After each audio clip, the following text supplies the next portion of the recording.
আপনারা water jet যে Lamborghini দেখেছেন, কিন্তু এখন এই যে রাহাদের হাতে যেটি দেখছেন একটি রোবট, এবং এই রোবট যে পাহাড়ে চলাচল করে, যেখানে রাস্তা নেই এবং রাস্তার বেহাল অবস্থা, সেখানেও চলাচল করতে পারবে এবং অগ্নি নির্বাপক। মোট কথা বাংলাদেশে যে এই যে দুর্ঘটনাগুলো ঘটে, যেখানে অর্থাৎ যেখানে আগুন লাগে, ফায়ার সার্ভিস যেতে পারে না এবং আগুনের কাছাকাছি যেতে পারে না, সেখানে গিয়ে এই যে তার যে এই রোবোটিক যে এই যে হাত, এবং অত্যাধুনিকভাবে সে তৈরি করেছে যে যত দ্রুত রাস্তায় জ্যাম থাকলেও এই রোবটটি খুব দ্রুত সেই আগুনের জায়গায় গিয়ে আগুনকে নিয়ন্ত্রণ করতে সক্ষম তার এই রোবট। এটার কি এখনো কেবল প্রাথমিক চিন্তা নাকি? হ্যাঁ, এটা হচ্ছে কেবল প্রাথমিক চিন্তা। আপনারা তো শুনেছেন আমি যেই কাজটাই করি ওটা আগে ছোট করে আগে তৈরি করে নিই, যাতে ভবিষ্যতে এটা কোনো সমস্যা থাকলে ধরা যায়। তো এখানে আমি সব সেট আপ করে নিয়েছি। এখানে হচ্ছে শক্তিশালী একটা হাত রয়েছে, এটার মাধ্যমে যদি রাস্তায় কোনো বাধা বিপত্তি আছে সেগুলোকে সরাতে পারবে। তো এখানে রয়েছে একটা কেবিন। তো এই কেবিনের মধ্যে করে একজন মানুষকে, 1 থেকে 2 জন মানুষকে সুন্দরভাবে এই রোবট আমার উদ্ধার করে নিয়ে আসতে পারবে।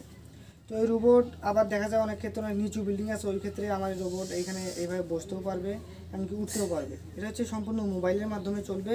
যদি আমরা বড় করি তাহলে এটা হচ্ছে আমাদের নিজস্ব যে মোবাইল ফোন থাকে, এটার মাধ্যমে আমরা চালাতে পারবো। এটা মানে রিমোট কন্ট্রোল, রিমোটের মাধ্যমে চলবে, যেখানে আগুনের কাছে মানুষ গিয়ে হয়তোবা উদ্ধার করতে অক্ষম, কিন্তু সেখানে তার যন্ত্র, তার এই যে রাহাতের আবিষ্কার এবং তার যে চিন্তা, আমরা তার মার সঙ্গেও কথা বলেছি। আচ্ছা, এই যে রাহাত, আপনার পারিবারিকভাবে রাহাত ছোটবেলা থেকেই যে এই যে কিছু তৈরির নেশা, তার যে কিছু বানানোর নেশা, সে এখন খুদে বিজ্ঞানী হিসেবে সে এই যে গাইবান্ধায় পরিচিতির পাশাপাশি দেশ জুড়ে তার পরিচিতি হয়েছে। এখন পর্যন্ত রাষ্ট্রীয় কোনো পৃষ্ঠপোষকতা আপনি পেয়েছেন কিনা? না, কোনো জায়গা থেকে পাওয়া হয় নাই, কিন্তু যদি পায় আমরা চাই যে সহযোগিতা করুক, আমার ছেলে আরো বড় কিছু করি দেখাক দেশের জন্য।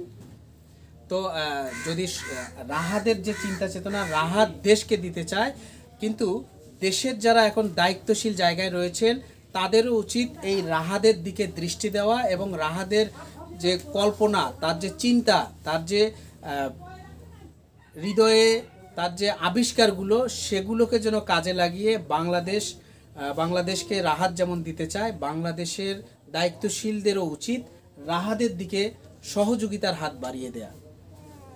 Shahjahan Siraj, voice of Gaibandha.